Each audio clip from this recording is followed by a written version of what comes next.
करते हैं, आप झांसी में काफ़ी समय रही जी। और जाहिर है बड़े बड़े सपने होंगे छोटी छोटी आंखों में उस वक्त, उन सपनों को आज साकार तो आपने कर लिया है, लेकिन ये जर्नी कैसी रही और कभी सोचा था कि आप अमिताभ बच्चन का इंटरव्यू करेंगी, उस स्तर पर पहुंचेंगी, उनके शो में आप गेस्ट के तौर पर शामिल होंगी? जो आप बड़े सपने की बात कर रही ना, तो हाँ, मैं भी देखती थी और मुझे वो सपने देखने के लिए मेरी माँ ने बहुत प्रेरित किया। तो ऋचा, मेरा हमेशा से मानना है, ये मैं कई बार कहती हूँ कि हम अगर कुछ बनते हैं तो ऐसा नहीं होता कि सिर्फ अपनी दम पर बन जाए या हमने बहुत मेहनत कर ली। ज़िंदगी के अलग अलग पड़ाव पर कुछ लोग आते हैं जो आपको धक्का देते हैं, आपको मोटिवेट करते हैं, ये कहते हैं कि नहीं नहीं नहीं, you can do better, you can do more than this, अरे सेटिस्फाइड मत हो जाओ, एक कंफर्ट जोन में मत जाओ। तो मेरी लाइफ में मुझे हमेशा लगता है कि ऐसे लोग बहुत आते रहे। सबसे पहली मेरी माँ, क्योंकि एक रिलेटिवली कंजर्वेटिव फैमिली, मैं ऐसा नहीं कहूँगी बहुत कंजर्वेटिव, लेकिन हाँ, बुंदेलखंड, एक बिल्कुल ठेठ बुंदेलखंडी परिवार से मैं आई हूँ। तो बहुत ज़्यादा करियर ओरिएंटेशन नहीं था, लेकिन मेरी माँ हमेशा ये कहती थी कि मेरी बेटी कुछ और करेगी, कुछ बड़ा करेगी, कुछ बड़ा करेगी। और उस समय हमारी एज ग्रुप में ना एक औरत ने बड़ा किया, मतलब किरण बेदी। तो हर समय सिखाया जाता था किरण बेदी बनना, किरण बेदी की तरह बनना। तो मैंने जब फाइनली किरण बेदी जी का इंटरव्यू लिया तो मैंने उसमें कहा कि मैं किरण बेदी तो नहीं बन पाई, लेकिन मैं इस लायक बन गई कि मैं किरण बेदी का इंटरव्यू कर सकूं। आप अमिताभ बच्चन की बात की तो दीवानगी की हद तक, मतलब, और मुझे लगता है सभी थे, कौन अमिताभ बच्चन का दीवाना नहीं है। बट हाँ, मैंने सपना देखा था, बहुत बाद में आके देखा। मैंने उस 21 ईयर्स ओल्ड 96 में जब मैं दिल्ली आ गई और नौकरी कर रही थी और बच्चन साहब के बंगले के सामने से जा रही थी और भीड़ देखी थी, तो 1 मिनट रुकी, फिर अपने आप से कहा नहीं, ऐसे थोड़ी अमिताभ बच्चन से मिलेंगे। अच्छा, कुछ नहीं, ना जर्नलिज्म में आए हैं, ना कोई उम्मीद है कि कहाँ आने वाले। स्पिक में के लिए नौकरी करती थी तब, लेकिन हाँ, दैट डे मैंने अपने आप से कहा था कि जिस दिन भी मिलेंगे अमिताभ बच्चन से, ऐसे 1-on-1 मिलेंगे, तुम अपना नाम बता पाओगी उनको, ऐसे भीड़ में नहीं। तो ये बड़े सपने देखना शायद मुझे मेरी माँ ने सिखाया था। तो हाँ, सपने देखे मैंने। और एक फ़नी बात बताती हूँ, जब मैं बहुत छोटी थी, जब सपना समझ नहीं आता कि क्या सपना हम देख रहे हैं या क्या बनना चाहते हैं, तो मैं ही सोचती थी कि पता नहीं मैं बड़ों के क्या बनूंगी, बस कुछ इतना कर लूँ कि जब मैं मरूँ तो अखबार में मेरा नाम छपे। तो आज हम उसको डिफाइन कर पाते कि शायद मैं फेमस होना चाहती थी, बट उसकी भी डेफिनेशन मुझे नहीं पता थी। अखबार में फोटो आना चाहिए, ये अलग बात है कि ये टेलीविजन पर छा गई और नहीं, आज अगर मरूं तो शायद अखबार में कहीं छप जाएगा कुछ खबर। आई थिंक उससे ज्यादा डिजिटल मीडिया पर खबर आ जाएगी, उसकी चर्चा होगी। आपने जिंदगी लाइव विद ऋचा के जरिए बहुत सारे लोगों की जिंदगी को छुआ और बहुत सारे लोगों की जिंदगियों को बदला। कुछ ऐसा जो कि आपको याद आता हो, जो रोंगटे खड़े कर देता है? मैं ना बहुत दिन से सोच रही हूँ कि, मतलब, मुझे लोग बोलते हैं कि किताब लिख दो, क्योंकि इतनी चीज़ें रोंगटे खड़ी करती हैं। हमने जब जिंदगी लाइव शुरू किया था 2007 में, तो आप एक बार सोच सकती हैं कि शायद इंडियन टेलीविजन मीडिया पे उस तरह से एक नई शुरुआत थी। न्यूज़ चैनल पे तो ऐसा कुछ हो नहीं रहा था।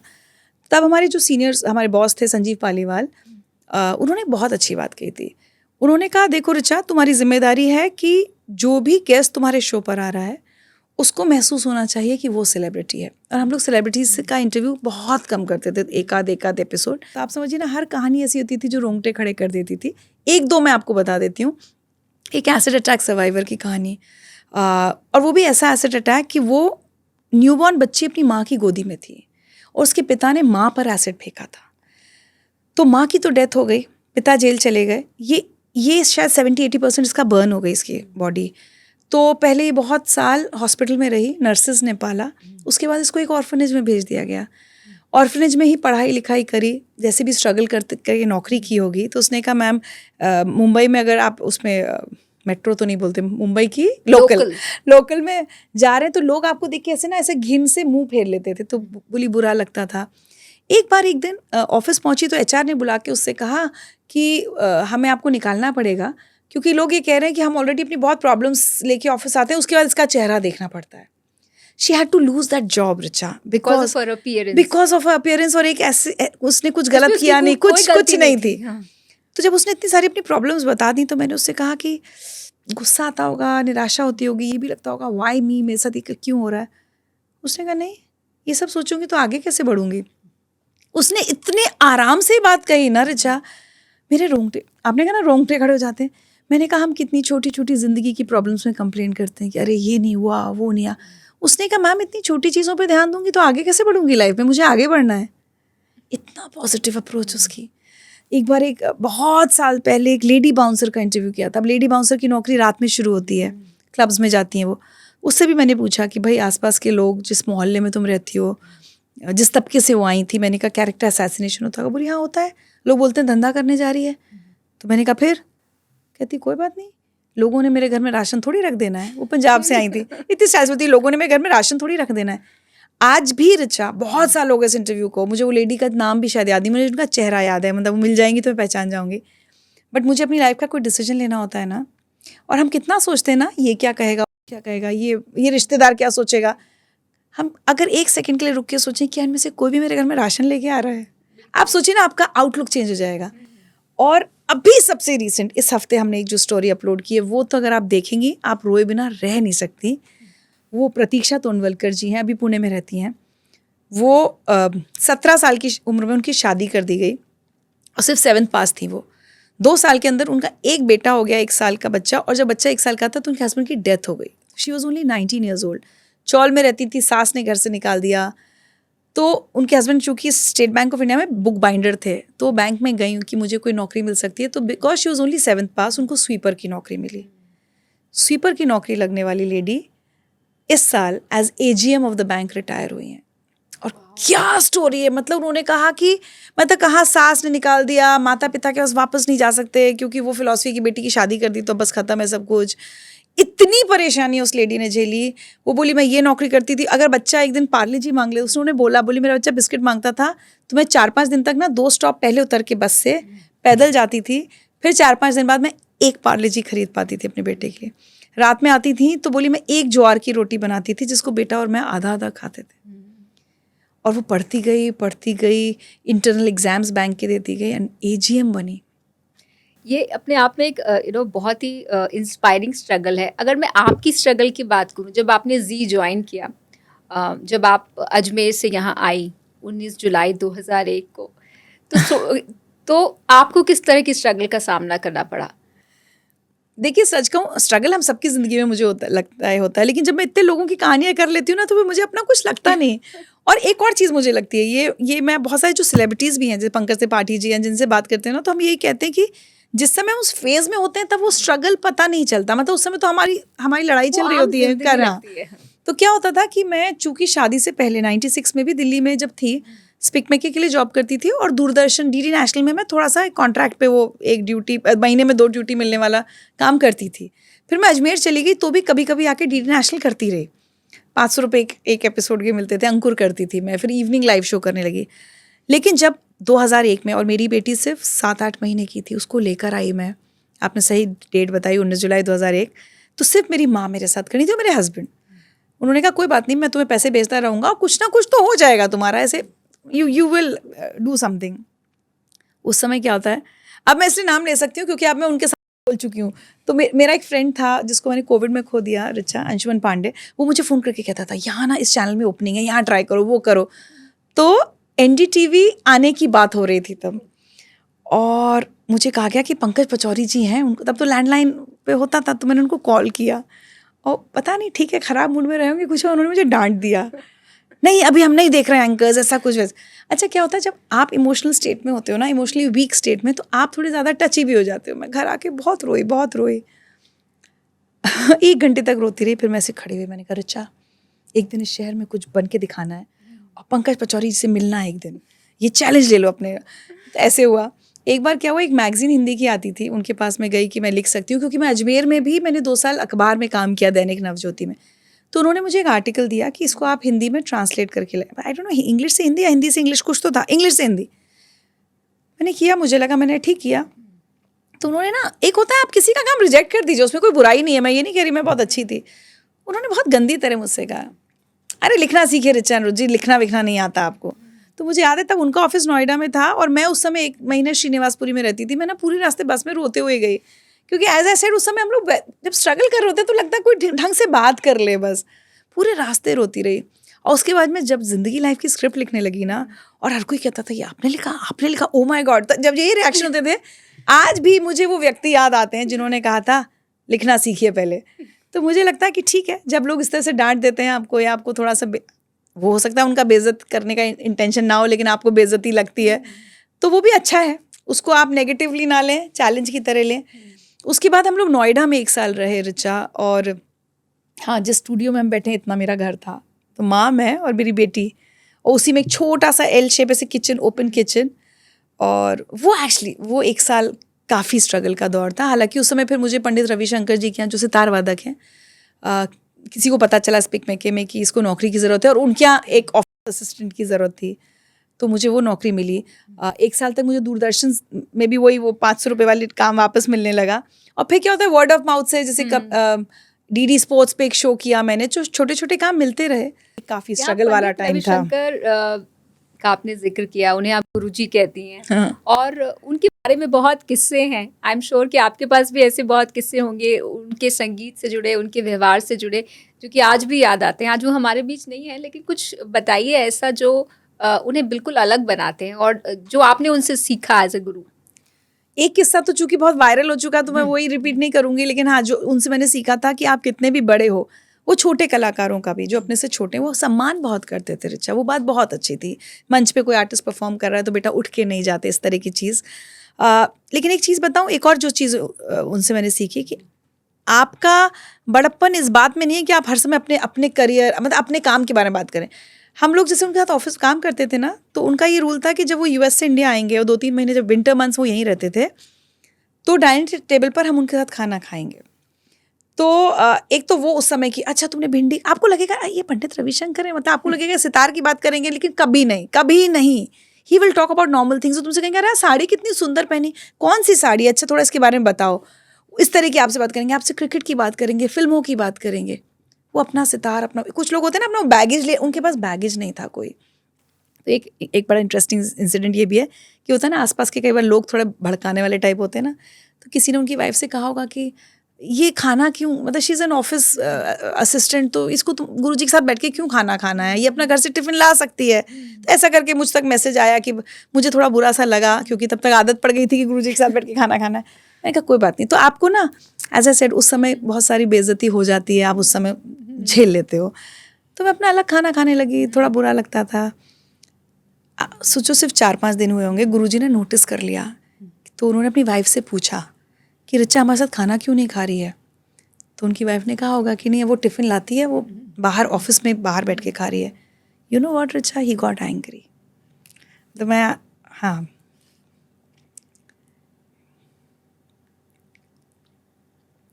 एज ए सेड, उस समय बहुत टची होते आप।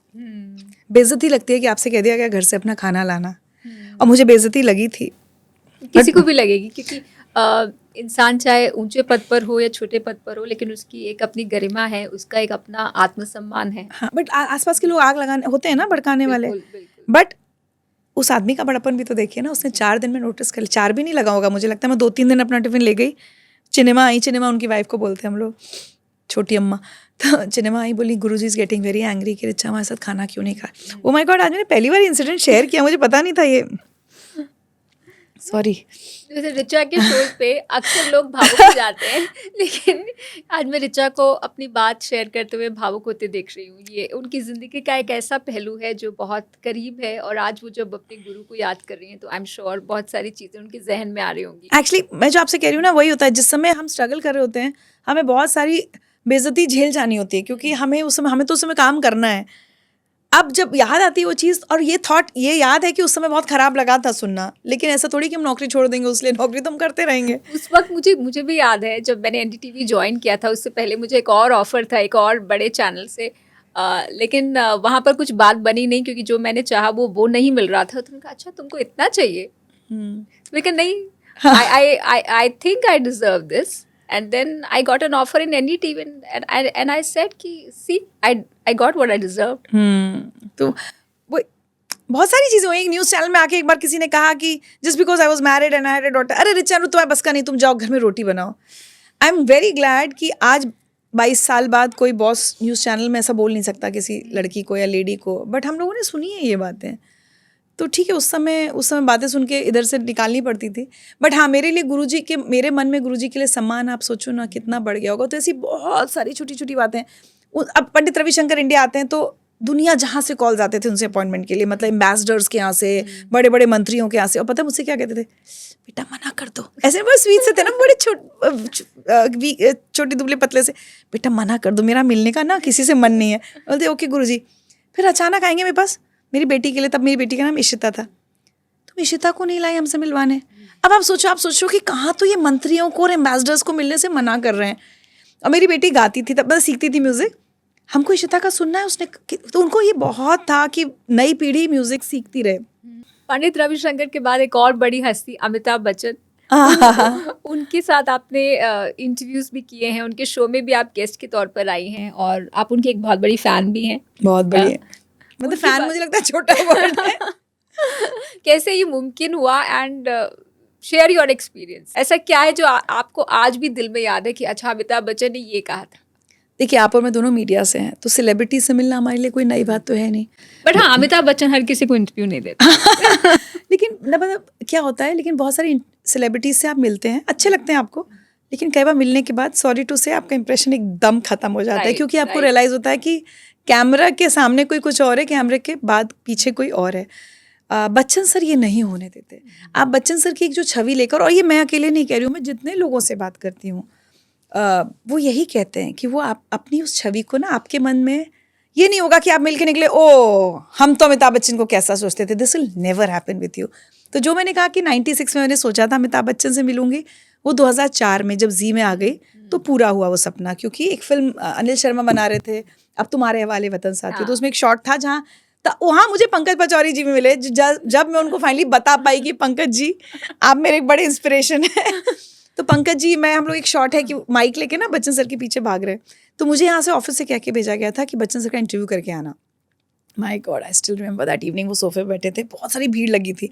अब मैं सोचा इतने लोगों के सामने पूछूं कैसे कि इंटरव्यू चाहिए, अगर सर ने डांट दिया क्या होगा। तो मैं ऐसे ना चुपचाप उनके ऐसे सोफे के पास ना ऐसे ज़मीन पे आके बैठ गई। सर मेरा नाम रिचा अनुरुद्ध है, सर मैं जी न्यूज़ से हूँ, आपका एक इंटरव्यू करना है सर, आप सुबह बुलाएंगे, आप जिस समय बुलाएंगे, आप रात 12 बजे बोलेंगे, मैं आ जाओ। मुझे ना आई वाज सो नर्वस कि मैं धड़ धड़ धड़ बोलती चली गई। और वो अपना जो उनका ऐसा अंदाज ऐसे बैठ के ऐसे सुन रहे हैं कि मतलब ये चुप हो तो मैं कुछ बोलूँ।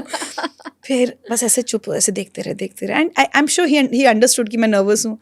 फिर ऐसे मुड़े अपने सेक्रेटरी की तरफ, इनको सुबह का टाइम दे दीजिए। My God, I did not sleep all night, पूरी रात जागती रही, कुछ लिखा, क्या पूछना है वो। अगले दिन पहुंची, बट जो मैंने समानताएं देखी ना पंडित रविशंकर और अमिताभ बच्चन, जो मैंने सबसे शुरू में कहा, आपका बड़प्पन इस बात में होता है कि आप अपने से छोटे को कितना बड़ा महसूस कराते हैं। Bachchan sir is one of them. वो आपको गेट पे रिसीव करेंगे, अच्छा उन्हें समझ में आता कि बहुत घबराई हुई है, तो आप पानी लेंगी, क्या लेंगी, चाय कॉफ़ी, वो आपको गेट तक हमेशा छोड़ने आते हैं। और ये मैंने आज तक, आप उनकी वैनिटी वैन में मिलने जाएंगी, केबीसी के सेट पे जब मैं जाती थी, वो आपको आपके लिए दरवाज़ा खोलेंगे आते समय जाते समय।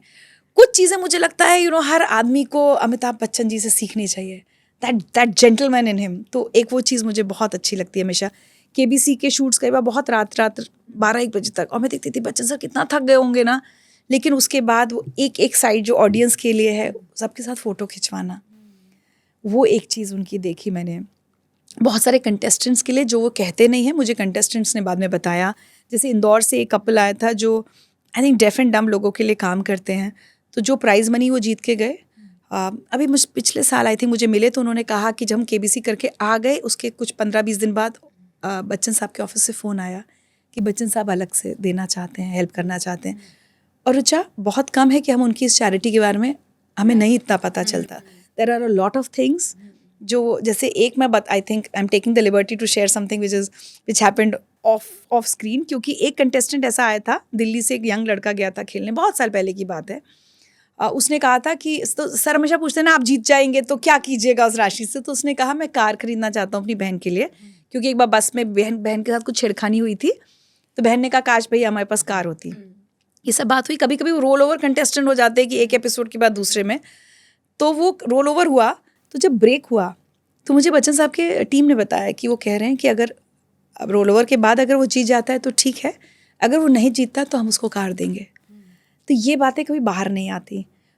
ऑल्दो उसके बाद वो कंटेस्टेंट बड़ी राशि जीत गया था, बट देखिए अगर वो नहीं जीतता तो कार उसको मिलती, राइट। और किसी को पता नहीं चलता कि वो कार अमिताभ बच्चन की तरफ से मिलती।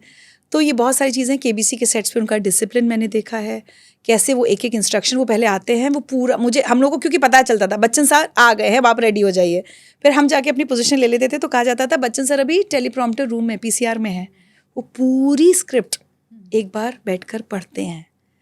तो आज अगर इस उम्र में वो इतनी मेहनत और इतना कमिटमेंट और इतने इंस्ट्रक्शंस किसी के ले सकते हैं, तो हम और आप क्या चीज़ है ना। तो ये वर्क एथिक्स मैं कई बार सोचती हूँ कि उनके अंदर कितनी, और मेरे से पर्सनल लेवल पर तो खैर मैं बहुत कोशिश करती हूँ कि उनको एक आध त्योहार व्यवहार के अलावा ज़्यादा मैसेज ना भेजूँ। वो लिबर्टी आप नहीं लेना चाहते, लेकिन आई हैव टू से दिस कि आई थिंक 20 में से 19 बार मैसेज का जवाब देते हो। कितने बिजी होते होंगे और उनके पास कितने मैसेजेस आते होंगे, और कितनी बार तो ऐसा होता है कि उनके बर्थडे वगैरह पे तो मैसेज भेजते हैं तो मैं रिप्लाई एक्सपेक्ट भी नहीं करती ऑनेस्टली, लेकिन उनका जवाब आता है तो मैं क्या बात सोचती हूँ बच्चन सर खुद लिख रहे हैं, कोई और लिख रहा है, मतलब मैं नहीं अपने बर्थडे पे सारे मैसेज के जवाब दे पाती। एंड कितना कुछ है सीखने के लिए उनसे। He is an institution in himself. या फॉर श्योर। एक और पहलू जो आपकी जिंदगी के करीब है वो है ओशो, अध्यात्म। ओशो के बारे में लोगों के बीच में कुछ भ्रांतियां भी हैं, बहुत ज़्यादा भ्रांतियाँ ज़्यादा हैं। ऐसा क्या ओशो से आपको मिला जो हमेशा आपके साथ रहता है and which is worth thinking and listening? मैंने इसमें एक्चुअली एक ब्लॉग बड़ा अच्छा लिखा था क्विंट के लिए, आई थिंक बहुत सारी चीज़ें रिचा। एक्चुअली जब मैं ओशो से इंट्रोड्यूस हुई तब मैं ज़िंदगी लाइफ की वजह से ना बहुत स्ट्रेस में चल रही थी। तो हमारे साथ भी वही होता था जो कई बार काउंसलर्स के साथ हो जाता होगा कि इतने दुख आप देख रहे हो। As I said old age home था, हमने एक सीनियर सिटीजन्स के साथ शो किया था। मैं बड़े उसमें हो गई कि अरे सब बच्चे तो अपने माँ बाप को घर से निकाल देते हैं, फिर कोई राइट विक्टिम्स का किया तो इतना कई दिन तक ना खाना नहीं खाया जाए, आप परेशान रहो। तो उस समय मैंने ओशो के मेडिटेशन स्टार्ट किए थे। मतलब नहीं तो मुझे तो लगता था मैं भाग जाऊंगी, मुझसे ये हो नहीं पाएगा, लोगों का इतना दर्द मैं सुन नहीं पाऊंगी।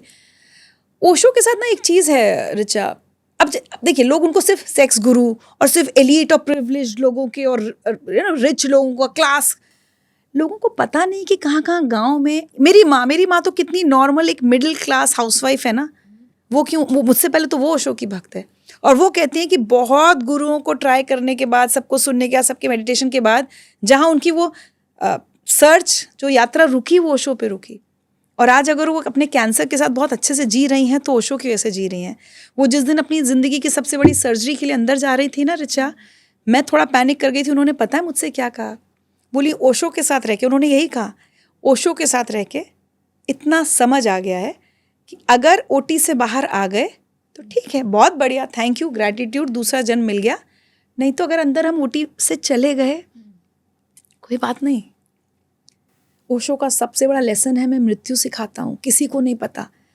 तो एक बार IBN 7 में थी मैं, तो किसी मेरी एक जूनियर बच्ची ने पूछा कि मैम आप इतनी डिफरेंट हो और उनको तो सब सेक्स गुरु करते हैं, आप मतलब क्या ओशो? मैंने कहा पता है मेरा एक ही जवाब होता है रिचा, हम उनको सेक्स गुरु इसलिए कहते हैं because that's the word we are obsessed with. आपने ओशो की सिर्फ सेक्स टू सुपर कॉन्शियसनेस, जिसकी किताब हिंदी में संभोग से समाधि, आपने गीता सुनी है ओशो की? आपने ओशो को बुद्ध पर बोलते सुना है? आपने उनको कबीर पर, नानक पर, कुरान पर, लाओत्से पर, आपने अष्टावक्र महागीता सुनी है उनकी? नहीं सुनी, क्योंकि हम किसी भी चीज़ में से ना वो चुनते हैं जो हमें पसंद है और फिर हम उस आदमी पर ब्लेम डालते हैं। एंड बहुत ऑनेस्टली बोलूं, सेक्स पर भी उन्होंने कुछ गलत नहीं बोला है। उन्होंने सिर्फ ये कहा है बॉडी में एक एनर्जी है, ठीक है, उस एनर्जी को आप कहाँ लगाना चाहते हो वो आपको तय करना है। लोएस्ट फॉर्म में वो सेक्सुअल एनर्जी है। तो हमें पता नहीं है क्या मूलाधार चक्र और सहस्त्रार, हमें क्या पता नहीं है? आज सब बात करते हैं ना, उस आदमी ने अपने समय से पहले बात कर दी उस पर। लोग झेल नहीं पाए 70s में वो बातें, इसलिए उनको इतना वो कर दिया गया कि एरोटिक। मुझे भी कई लोगों ने कहा कि ओशो अपने समय से बहुत पहले अच्छा वो कहते थे जब मैं शरीर में नहीं होऊंगा मेरी फॉलोइंग बढ़ेगी। आप आज किसी भी आज भी ओशो के नए नए आश्रम खुल रहे हैं, नए नए मेडिटेशन कैंप खुल रहे हैं। क्यों भाई? आज के तो करंट जो बॉडी में है कितने सारे गुरु हैं ना, सदगुरु हैं, श्री हैं, सब हैं। उसके बावजूद ओशो आज भी रेलेवेंट क्यों है? जो 1990 में शरीर छोड़ के चले गए, आप बताइए ना मुझे। कुछ तो होगा ना जो आज की पीढ़ी को उनका समझ में आ रहा है। मुझे लगता है कि उनकी बातें लोगों को अब समझ में आ रही हैं जो पहले कहीं शायद। मैं आपको 2-3 चीज़ें बहुत सिंपल है, जैसे सेक्सुअल एनर्जी उन्होंने कहा कर लो, लेकिन बाद में उस एनर्जी को ऊपर ले जाके, क्योंकि वही एनर्जी तुम्हारी साधना बनेगी, उसमें रह मत जाओ। बार बार उन्होंने कहा उसमें रह मत जाओ, वो किसी ने नहीं पकड़ा। उस एनर्जी को ऊपर उठाओ और फाइनली उसी को अपनी साधना, उसी को मेडिटेशन, उसी से तुम्हें मोक्ष प्राप्ति। सिंपल एक चीज़। एक उन्होंने कहा कि हमेशा हमारे तपस्वी और साधु सन्यासी ना भगोड़ा, वो कहते, हम ओशो की बहुत प्यारी लाइन है, भगोड़ापन मैं नहीं सिखाता। कबीर भी तो कहते थे meditate in the market place. मैं लोगों को कहती हूँ मैं ओशो सन्यासी, तो कहते सन्यास मतलब क्या है? सन्यासी ये नहीं। उन्होंने कहा जो है तुम्हारे पास उसका भोग करो। शानदार गाड़ी है ना, उसको अच्छे से यूज़ करो, बस गाड़ी तुम्हारा उपयोग ना कर पाए इतना होश में करो। आपने कहा ना ओशो से क्या सीखा ऋचा? होश में रहना सीखा। मेरे पास आज जो कुछ है मैं इस होश में जीती हूँ कि कल ये नहीं होगा। मेरे गणपति पे आज बहुत अच्छी बातें बता, हर लोग मीडिया में सबको पता होता है कि इनकी गणपति पे तो हर दिन बहुत भीड़ आती है, मीडिया वाले आते हैं, सेलिब्रिटी आते होते। मैं हर गणपति पे जाते आते कहती हूँ, उनसे कहती हूँ कि जब तक रखवा रहे हो, मतलब जब तक तुम आ रहे हो और इतना सब मेला चल रहा है, उस मेले से डिटैच होके रहती हूँ मैं। तो ओशो का एक बहुत प्यारा कोट है, what which you can carry and all of you can be attached in a very detached manner. रिश्तों से भी, अपने बच्चों से भी आप बच्चों से अटैच्ड रहो इन अ डिटैच्ड मैनर, कि एक दिन इन्हें जाना है। ये सोफे पे मैं बैठी हूँ, एक दिन ये सोफा नहीं होगा। जिस आप ऑडी में घूमती हो, आप मर्सिडीज में घूमती हो, आप सिटी में घूमती हो, एक्सयू में, किसी में, वो एक दिन नहीं होगी आपके पास। ना कुछ लेकर आए हैं ना कुछ लेकर जाएंगे। बस आई थिंक मैंने ओशो को नहीं पढ़ा है ऋचा, लेकिन मेरी फिलॉसफी बिल्कुल यही है जो आप कह रही हैं कि attachment with a sense of detachment. So glad की एंड अवेयरनेस भी चाहिए। अवेयरनेस, ये शरीर है, ये शरीर, आपको पता है यही सबसे शायद इंस्पायर हो कि मैंने डिसाइड किया है मैं अपने बाल नहीं रंगूंगी, ठीक, मैं बाल कलर नहीं करूंगी, मैं अपनी स्किन में कोई वो बोटॉक्स फिलर्स मैं नहीं करूंगी। आई थिंक ये कुछ ऋचा नाम वालों का कनेक्शन है। आपने भी सोचा? Same thing. क्यों करना है मुझे इस अवेयरनेस में जीना है कि मैं I am ageing, and if you like me you have to accept me as I am. I am often told कि आपके बाल यहाँ से ग्रे हो रहे हैं। मैंने कहा आई एम फाइन हाँ, विद इट। मेरे भी हो रहे हैं। तो ये सब मुझे लगता है बहुत सारी चीज़ें ना अपने आप को जैसे हो वैसा स्वीकार करना, ये ओशो से आया। शायद मैं थोड़ी सी डिफरेंट होती, अगर 12-15 साल, कितने साल पहले मैंने संन्यास लिया था, शायद थोड़ी डिफरेंट होती। तो आप ओशो सन्यासी हैं? हाँ, मैं माला पहनी थी मैंने। अच्छा वो पता है क्या कहते हैं, वो ऐसे गुरु हैं, वो कहते हैं मेरी बात समझ में ना आए तो मत सुनना। तो आपके पास ये फ्रीडम है कि जब ओशो का आप सुन रहे हो तो ये समझ नहीं आ रही, ठीक है, वो कहते हैं माला जिस दिन ना पहनना हो फेंक देना, वापस लौटा जाना, उस तरह के हैं। तो इतना फ्रीडम देने वाला तो गुरु कोई होगा ही नहीं। शायद लेकिन मैं इसीलिए आज आपके ओशो- थ्रू आपके व्यूअर्स से कहना चाहती हूँ, किसी को भी लेकर, मैं सिर्फ कह रही हूँ ओशो को लेकर नहीं, किसी को भी लेकर प्री कंसीव्ड नोशंस ना बनाए। मैं कितनी बार जब लोग मुझसे ओशो का कहते हैं, मैं कहती हूँ आपने एक किताब भी पढ़ी है? एक किताब है बुक ऑफ अंडरस्टैंडिंग, कुछ नहीं है ना, सबसे पहले वो किताब उठा के पढ़ लो ओशो की। आई थिंक एक और मुद्दा जो कि लोगों के साथ जुड़ा हुआ है वो है ट्रोलिंग ऑन ट्विटर। आपने अपने बायो में कुछ चेंजेस किए थे जो कि एक ट्रेंड बन गया। I am Indian, a proud Indian, Hindu and Brahmin, and it was trending on Twitter. So how do you handle trolls on Twitter? मैंने सिर्फ गुस्से में ही लिखा I am a proud Indian, Hindu and Brahmin in that order, because मुझे लगा कि आजकल बहुत ज़्यादा विलिफाई किया जा रहा है। मतलब ऐसा कि आपने अगर अपने आप को ब्राह्मण कह दिया तो कोई अपराध हो गया। बहुत ज़्यादा हर समय ट्विटर पे गरियाया जा रहा है ब्राह्मणों को। मैंने एक हैशटैग और चलाया था, ब्राह्मणोफोबिया, कि कितनी गाली दोगे भाई। अच्छा हमें बताओ कि मैं आज की डेट में, भाई पहले जो हुआ होगा, वो बदला है ना, समाज वो सब आज कुछ थोड़ी कर रहा है। फिर आप कोई एक पेटी इंसिडेंट कहीं का उठाकर हर एक को उसी उसमें पेंट कर दो। तो इसलिए मैं ना इतना इरिटेट हो गई थी ब्राह्मणों को गाली पढ़ते देखकर कि फिर मैंने कहा ठीक है, मेरे अंदर का ब्राह्मण जागे। अब मेरे अंदर का ही ब्राह्मण तुमने जगाया, तुमने मुझे इतनी नफरत दे देकर। अच्छा मेरा तो आप देखिए ना नाम क्या है, मेरा नाम ऋचा अनिरुद्ध है। मैं तो कभी अपने सरनेम में भी, और इनफैक्ट कोइंसिडेंस ऐसा है कि मेरी शादी से पहले मैं ऋचा बादल थी, तो बादल से भी मुझे बहुत लोग पंजाबी मतलब सरदार समझ लेते थे कि आप पंजाब वाली बादल है। तो हमारा सरनेम कभी ऐसा रहा ही नहीं कि एकदम जहाँ से आपको एकदम पता चल जाए कि भाई शर्मा, तिवारी, पांडे, कि आप अच्छा। अब मैं तो ऋचा अनिरुद्ध लिखती हूँ, Aniruddh is my husband's name. तो मैंने ज़बरदस्ती कहीं ब्राह्मण का टैग तो वो भी नहीं किया। लेकिन लोग जो ज़बरदस्ती कर देते ना, मेरे घर में भी कभी ना हमें बताया गया कि ये कास्ट ये कास्ट ये कास्ट, ना मैंने अपनी बेटी को ऐसे बड़ा किया कि मेरी बेटी को बड़ा पता हो, बड़ी अवेयर हो कि वो ब्राह्मण है, नहीं। और मीडिया में भी आई थिंक हम अब जब एक एंकर रिपोर्टर की तरह काम करते हैं तो फिर ये जाति और धर्म सब पीछे छूट कहाँ जाता है। कुछ नहीं। अच्छा, मुझे जैसे अभी राहुल गांधी जी ने कहा मीडिया में कितने वो हैं, कुछ SC ST और सब की बात की। मुझे ये बताइए, आप भी एक चैनल में नौकरी करने गई थी, मैं भी इंटरव्यू देने गई थी, क्या हमसे वही कास्ट पूछी गई थी? मुझे नहीं लगता कि मैं कभी ये सोचकर नौकरी या लोगों से रिश्ते बनाती थी, दोस्त बनाती थी कि उसकी जाति क्या Exactly. है, उसका धर्म ये क्या है। आजकल इतना क्यों बांट रहे हो? और एज ऐसे रिचा अनिरुद्ध देख के तो जाति पता भी नहीं चलती। तो जी न्यूज में जब मुझे किसी ने नौकरी दी होगी तो उन बॉसेस को थोड़ी पता होगा कि ये ब्राह्मण है या किस जाति की है। हर समय आप कह देते हो कि ब्राह्मण क्यों है मीडियम, अरे भाई तो कहाँ जाए, मतलब हमें क्या नौकरियां मिलनी एकदम ही बंद हो जानी चाहिए? मेरी बेटी ने अभी CUET PG का एक एग्जाम विदाउट रिजर्वेशन मेरिट में आके कॉम्पीट करके उसने एक जगह बनाई है, लेकिन कल को वो किसी ऑर्गेनाइजेशन में होगी तो आप फिर कह देंगे ये ब्राह्मण क्यों है ऑर्गेनाइजेशन में। तो इतना नहीं हो सकता भाई, इतना नहीं हो सकता। रिजर्वेशन नहीं ले रहे हैं, सब कुछ कर रहे हैं, कंपटीशन में बैठ रहे हैं। नौकरी लेने गए थे तो वहाँ ये नहीं बताया था कि जी न्यूज़ में हेलो मैं रिचा अनिरुद्ध, मैं एक ब्राह्मण हूँ। मुझे अपनी काबिलियत पे नौकरी मिली थी, जो आगे बढ़ी वो भी अपनी काबिलियत पे। कोई मेरा ब्राह्मण बॉस नहीं था जिसने कहा हाँ हाँ ये ब्राह्मण है इसको आगे बढ़ाओ। तो जब ये इतना होने लगा ना तो फिर मुझे गुस्सा आ गया। मैंने कहा लो अब मैं लिख रही हूँ ब्राह्मण, अब तुम करो ट्रोल कितना करना। ये हुआ था, दिस सिंपल। अगर हम सोशल मीडिया से निकल के न्यूज़ रूम की तरफ चलते हैं, न्यूज़ रूम में आपने आई थिंक 2010 में न्यूज़ रूम को अलविदा कहा और उसके बाद फिर दोबारा मन किया कि एक बार फिर न्यूज़ रूम का रुख किया जाए या नहीं किया? तो आज के माहौल पर आप क्या सोचती हैं? अगर आपको आज एंकर करना पड़ता आज के माहौल में तो क्या होता? नहीं, अब तो जब देख नहीं सकते तो एंकर तो क्या ही करेंगे। लेकिन आपको बताती हूँ इंटरेस्टिंग। तो 2010 में ऐसा क्या हुआ ना, 2007 में जिंदगी लाइव शुरू हो गया। तो मैं जिंदगी लाइव भी कर रही थी और न्यूज़ भी कर रही थी, क्योंकि जिंदगी लाइव की रिकॉर्डिंग्स वीकेंड्स पे होती थी। हालांकि पूरा हफ्ता लग बहुत जाता था, लेकिन क्या होता था कई बार इमोशनली मैं बहुत ड्रेन हो जाती थी। जैसे कोई 84 राइट्स के विक्टिम से बात की या कुछ किया। अच्छा, उस शो का एकदम ही पर्सोना मेरा अलग था कि मैं एक सेंसिबल डिस्कशन कर रही हूँ।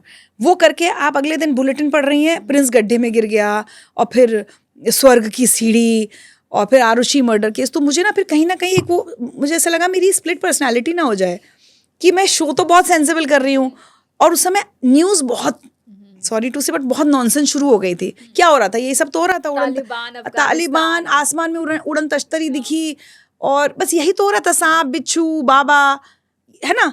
तो मैं मुझे अजीब तरह से हो रहा था। तो मैंने बैक सीट लेनी शुरू की। उस बैक सीट लेने का एक और वजह ये भी थी कि मेरा हमेशा से था कि मेरी बेटी जब अपनी टीन्स में आए तो मैं शाम को उसको अवेलेबल रहूँ। अच्छा, आप प्राइम टाइम एंकर होते हैं तो आपका घर जाने का कोई टाइम नहीं होता, आप 10 बजे 11 बजे। तो मैंने अपने सीनियर से कहना शुरू किया कि मैं 5-6 बजे घर जाना चाहती हूँ, तो मुझे सिर्फ जिंदगी लाइव करने दीजिए। तो कभी कभी ऐसा होता था कोई बड़ी न्यूज़ होती थी मैं बुलेटिन फिर भी कभी कभार। तो धीरे धीरे मेरा वो हुआ, फेज आउट हुआ। 2013 में तो फिर 13 तक बंद हो गया। 14 में मुझे अभी उमेश उपाध्याय जी का निधन हुआ, बहुत बहुत दुखद था वो। जब नेटवर्क 18 में आए तो उन्होंने मुझे ट्विटर पर ही इनफैक्ट मैसेज भेजा कि मैं तुमसे मिलना चाहता हूँ। तो मैं बहुत खुश हो गई कि शायद नेटवर्क जिंदगी लाइव रिवाइव करना चाहता है। तो मैं उनसे मिलने गई। मैंने कहा आप जिंदगी लाइव शुरू, बोले अब चैनल में वापस आओगी? मैंने कहा आप जिंदगी लाइव शुरू कर रहे हैं वापस से? बोले नहीं, मैं तुमसे न्यूज़ कराना चाहता हूँ। मैंने कहा उमेश जी अब न्यूज़ हो नहीं पाएगी, अब हो गया 4-5 साल का ब्रेक। बोले नहीं कर लोगी। तो उन्होंने एक साल मुझसे वापस न्यूज़ पढ़वाई। लेकिन अब 14-15 तक वो फेज़ आ चुका था। तो एक बार मैंने कोई बुलेटिन की किसी और एंकर की, वो थी नहीं, तो मैंने बड़ा शांतिपूर्ण डिस्कशन कर दिया। तो प्रोड्यूसर ने आके मुझसे कहा मैम क्या किया आपने? कहा क्या किया? बोले आपने लड़वाया नहीं गेस्ट को, बहस नहीं करवाई, कुछ डिबेट नहीं हुआ, कोई शोर शराबा नहीं हुआ।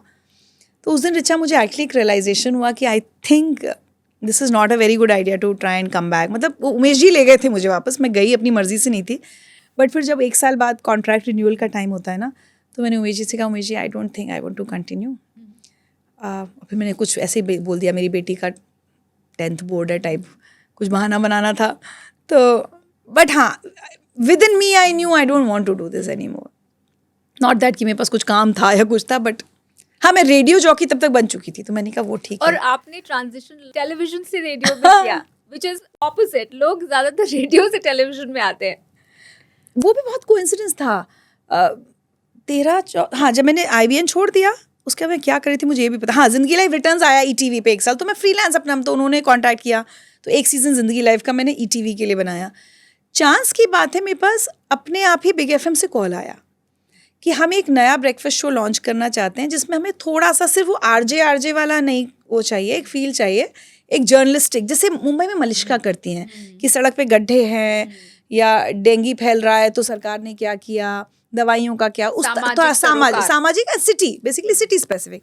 तो उस ब्रेकफास्ट लॉन्च शो के लिए उन्होंने मुझे बुलाया था। तो 2014 में फिर मैंने कहा यार नॉट अ बैड आइडिया, क्योंकि 2002 में जब रिचा मैंने जी ज्वाइन किया उससे जस्ट पहले मैं FM रेनबो पर ऑन एयर होने वाली थी, मैं वहाँ ट्रेनिंग भी कर ली थी, बट ऑन एयर होने से जस्ट पहले जी ने मुझे बुला लिया। तो मुझे लगता है एक वो सिर जो मेरा खुला छूट गया था ना रेडियो का, तो वो शायद जीवन में पूरा करना था। तो फिर वो पूरा हुआ कितने साल बाद, 12 साल बाद, 2014 में। तो मैंने कहा नॉट अ बैड आइडिया, और मज़ा आया मुझे रेडियो करने में। क्योंकि होता है आप टीवी एंकर, आपको पता है हम लोग को मेकअप करना, अब एक स्टेज के बाद चिढ़ नहीं होने लगती मेकअप से, अच्छे कपड़ों से, फिर लगता है शादी में भी जाना है तो तैयार मेकअप, क्यों होना है? काश सेम। अच्छा, रेडियो में क्या है, ब्रेकफास्ट शो है ना, मैं सुबह पजामा टी शर्ट में चली गई एंड सिर्फ आपको इससे बोलना है मुझे, और ये मुझे ज़्यादा इंटीमेट मीडियम लगने लगा। कैमरा तो उतना दूर है ना, माइक तो इतने पास है, मुझे बड़ा मज़ा आया करने में। तो मैंने कई साल, अभी 2022 में मैंने फाइनली, फिर मेरा एक वीकेंड शो बहुत पॉपुलर हुआ, बिग हीरोज़। क्योंकि मुझे लगता है रिचा, बार बार ना मेरा बॉडी ऑफ वर्क ना मुझे एक ही तरह खींच लेता है, शायद आपकी डेस्टिनी होती है। Big heroes was about people जो रियल हीरोज़ हैं, जो समाज में कोई गरीब बच्चों को पढ़ा रहा है, कोई पेड़ लगा रहा है, कोई मुफ्त दवाइयाँ बांट रहा है। गरीब बच्चों के पढ़ाने की बात हुई है तो आप भी कुछ ऐसा कर रही हैं अपनी हाँ, लाइफ में? तो वहीं से हुआ ना, क्योंकि मैं इतने लोगों का इंटरव्यू करती थी, जिंदगी लाइव में भी करती थी, बिग हीरोज में भी ये किया, तो मुझे लगता है वो धीरे धीरे आपकी डेस्टिनी आपको उधर ले जाती है, क्योंकि आप इंस्पायर होते रहते हो ना भाई। आप नेताओं के साथ बहस तो रोज सुबह शाम करनी है। मुझे लगता है हमारे बेचारे दूसरे एंकर्स क्या इंस्पिरेशन लेते होंगे वो रोज चीखने से। मैं चूंकि ऐसे लोगों को इंटरव्यू करती रही, तो मेरे मन में था कि मैं क्या कर रही हूँ लाइफ में। अच्छा, उनका जब आप इंटरव्यू करते हो ना, जिसकी 20-25 हज़ार रुपये तनख्वाह है, लेकिन उसमें से वो 5-7 हज़ार रुपये हर महीने किसी गरीब को खाना खिलाने में, जानवरों को खाना खिलाने में। मैंने, आप सोचिए 2015 में बिग हीरो शायद शुरू हुआ था, 15 से 22, 7 साल हर हफ्ते एक वीकली शो है, और बहुत कम हमने रिपीट किए हैं। आप सोचिए मैं कितने बिग हीरो से देश भर में, कश्मीर से कन्याकुमारी तक कितनों से बात की होगी। हाँ, सो कोविड के बाद ऐसा हुआ कि जब पहले तो लॉकडाउन लग गया, घर में मेड्स आनी बंद हो गई। जब वापस खुला तो आपको ध्यान होगा बहुत मेड्स ना बच्चियों को लाने लगी। तो मैंने कहा मैं बच्ची को नहीं रखूँगी, तो क्राइम है, तो नहीं रख लीजिए, पति मर गया, ये हो गया, बच्ची का तो आई रियलाइज्ड, अच्छा उस समय मुझे एहसास हुआ कि एक प्रॉब्लम जिसके ऊपर हमारा ध्यान नहीं जा रहा किसी का, as a society, as government, whatever, बहुत सारे बच्चे ना वर्क फोर्स में आ रहे थे, इनके स्कूल छूट गए थे, या तो वो यतीम हो गए थे या उनके साथ तो यतीम हुए तो काम पे लगना पड़ गया ना। तो मैंने कहा यार ये तो कुछ ब्लंडर। तो मैंने अपनी असिस्टेंट से कहा कि बाहर हमारे मंदिर है, एक फूल वाला बैठता है, मैंने कहा उससे पूछो अगर मैं कुछ गरीब बच्चे पढ़ना चाहे तो मैं पढ़ा दूंगी, ऐसे ही बहुत कैजुअल। तो उसने कहा वो कह रहा है 7-8 बच्चे तो यहीं ऐसे सड़क पे खेलते रहते हैं, आ जाएंगे। 2022 की 22, 23, 24, हाँ 22 की एक दिन नवरात्र थे, मुझे याद है, 7 बच्चे, एक कुर्सी पे एक ब्लैक बोर्ड रखा और मैंने पढ़ाया बच्चों को। And we have reached a maximum 125 now. उसमें कभी कभी होता है क्योंकि माइग्रेट बहुत करते हैं ना इनके पेरेंट्स। मेरी कोशिश रिचा ये रहती है कि जैसे गांव से आया आदमी, अब वो ना क्लूलेस है और लेबर है, तो वो बच्चे, उसे नहीं पता कहाँ स्कूल है, फिर टीसी नहीं है, कहीं आधार कार्ड नहीं है, ये नहीं वो नहीं, तो मैं कहती हूँ ठीक है मेरे यहाँ भेजो, लेकिन एम ये रहता है कि कमिंग अप्रैल मैं तुम्हारे बच्चे को वापस स्कूल भेजूंगी। और एक और मैं ज़रूर कहना चाहूँगी रिचा, पढ़ाई मेरे लिए, मैं रोज़ टीचर्स को बोलती हूँ, सेकेंडरी आती है। पहले मैं उन बच्चों को साफ़ सफाई, कि बेटा सुबह नहा के आना है, गाली गलौज नहीं करनी, मारपीट नहीं करनी, और उनके न्यूट्रिशन का हम ध्यान रखते हैं। हम उनको हर थोड़े थोड़े टाइम पे, जैसे अगर आप मुझे पैसे देंगी तो उस पैसे से हेल्थ एंड हाइजीन किट्स आएंगी, जिसमें एक साबुन होगा, एक जुए का शैम्पू होगा, एक कंघी होगी, टूथपेस्ट, टूथब्रश, नारियल का तेल, इस तरह की चीज़ें हम हर थोड़े थोड़े टाइम में बच्चों को देते रहते हैं। तो हमारे बच्चे ना, आप एक दिन देखेंगे और 2 महीने बाद देखेंगे, आपको फ़र्क दिख जाएगा। मेरा बच्चा आपको गाली देते नहीं देखेगा, आप कुछ बांटने आएंगी, मेरा बच्चा आपसे छीनेगा नहीं। लोग आके इम्प्रेस हो जाते हैं, कहते हैं ये बच्चे कैसे, हमें लगता था छीनेंगे, कुछ नहीं, बिकॉज हमें एक टेम्पो डोनेट हुआ है, वहाँ पे बिस्किट्स रखे हैं। मैं बच्चों को कहती हूँ जो भी खाना खा के नहीं आया, सुबह नाश्ता करके नहीं आया, पहले कुछ खाओ। We take care of the health, क्योंकि कई बार कोई बच्चा बीमार होता है, माँ बाप पता है क्या कहते हैं, वो ऊपरी असर है, हम झड़वा देंगे। फिर मैं लेके जाती हूँ, हमारी टीम पीडियाट्रिशियन के पास ले जाती है, हम उसका इलाज करवाते हैं।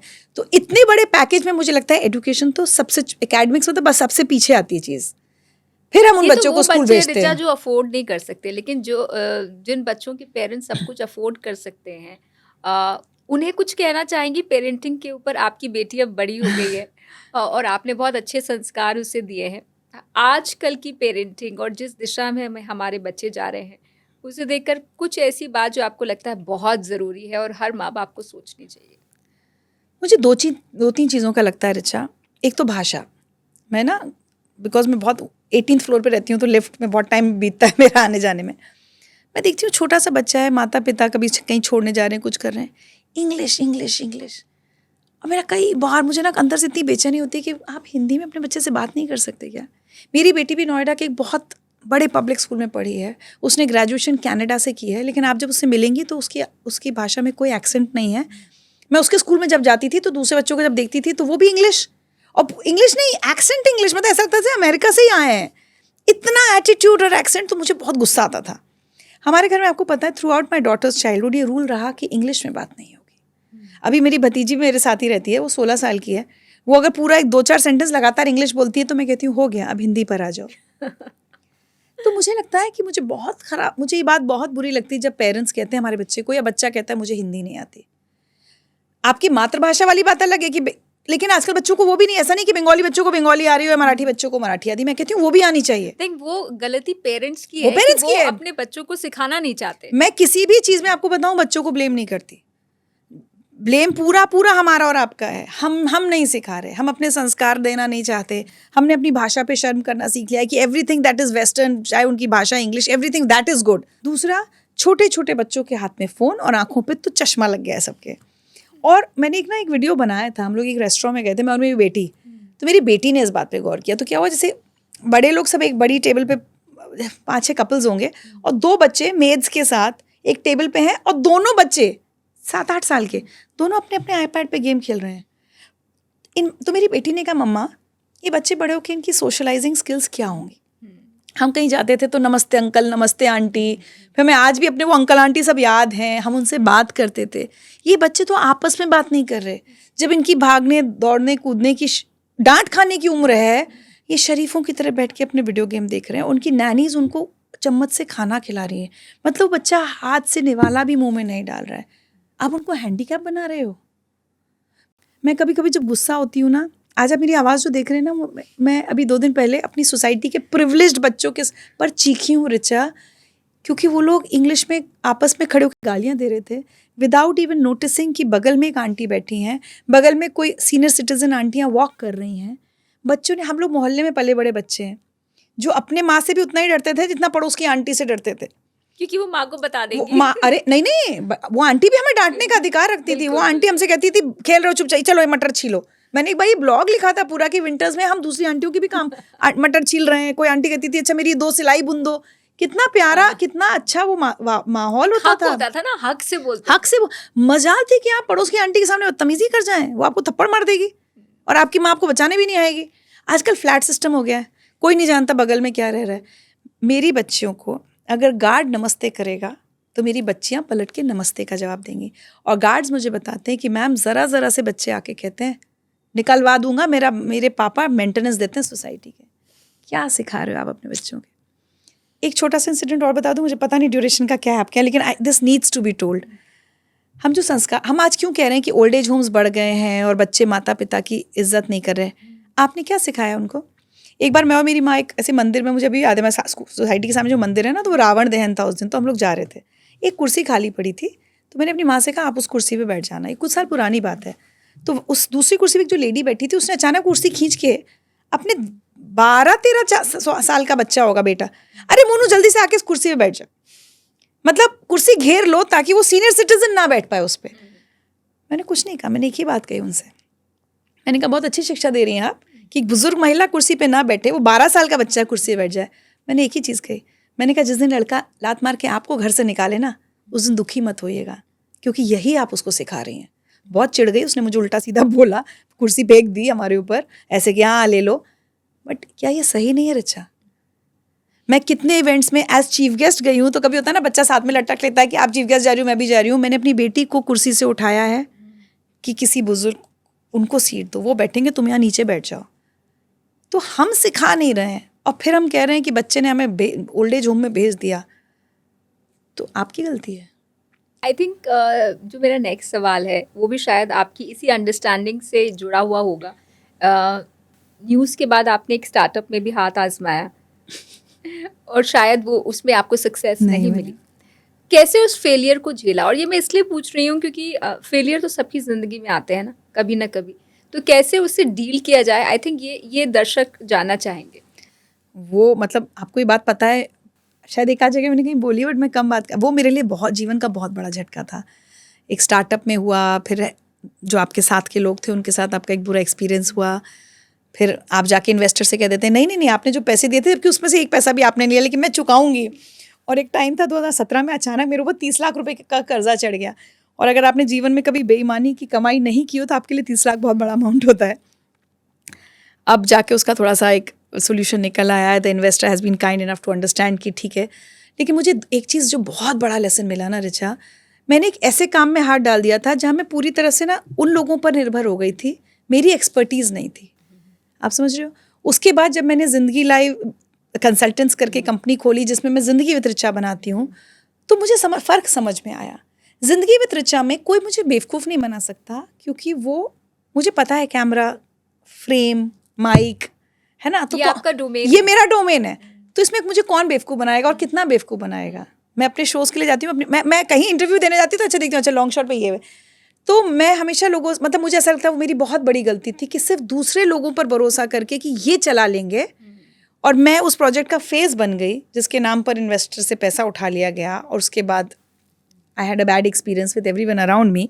तो मुझे लगता है हम जो भी काम शुरू करें, या तो हमें उसका एक्सपर्टीज़ हो या फिर हम उसके ऊपर मेहनत करें। तो वो मेहनत मैं नहीं कर पाई, वो पूरा टेक्नोलॉजी से रिलेटेड काम था तो नहीं किया।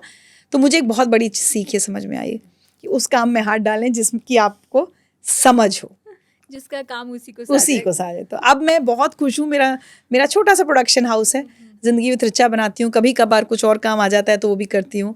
बहुत मार्केटिंग स्किल्स मुझ में नहीं है एक्चुअली, ऑनेस्टली। तो मार्केटिंग और नेटवर्किंग के फ्रंट पे थोड़ा फेल होती हूँ, इसलिए ज़्यादा काम नहीं कर पाती मैं।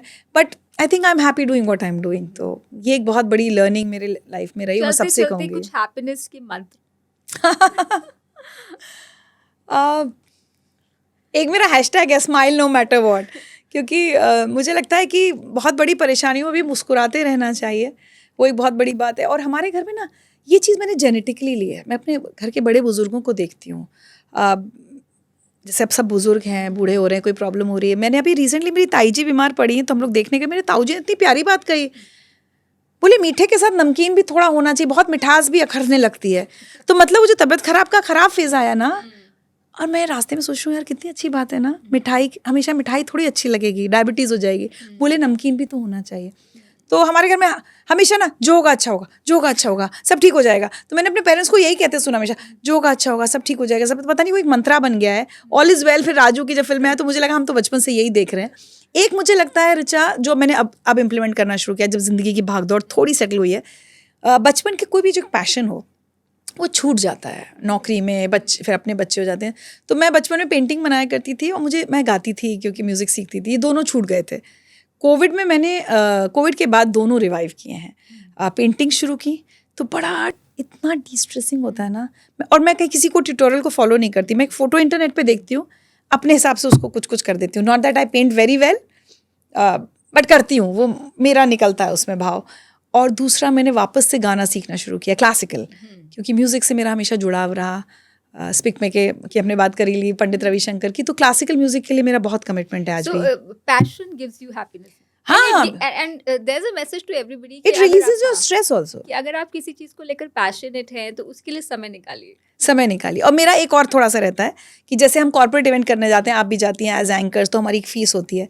लेकिन कोई मुझे अगर क्लासिकल म्यूजिक कॉन्सर्ट के लिए बुलाता है ना, तो मुझे हमेशा से लगता है, because since we are towards the end, मुझे हमेशा लगता है आज मैं जो कुछ हूँ, जहाँ हूँ, वो बहुत अलग चीज़ थी कि मतलब मैंने स्पिक में कैसे नौकरी शुरू की थी वहाँ, फिर मैं पंडित रविशंकर के यहाँ लगी, लेकिन मुझे ऐसा लगता है कि बहुत कुछ मुझे शास्त्रीय संगीत ने दिया है। तो जब किसी म्यूज़िक कॉन्सर्ट के लिए मुझे बुलाया जाता है ना, मैं अपनी फ़ीस कोट नहीं करती। मैं कहती हूँ आपके पास जो हो, जो बजट हो दे देना, नहीं है तो नहीं देना। And a lot of classical music artist know this. I don't demand my fees और एनीथिंग। तो probably that's my way of giving back to the classical arts. मेरे पास सवाल बहुत है लेकिन आई थिंक शाम हो जाएगी उसमें।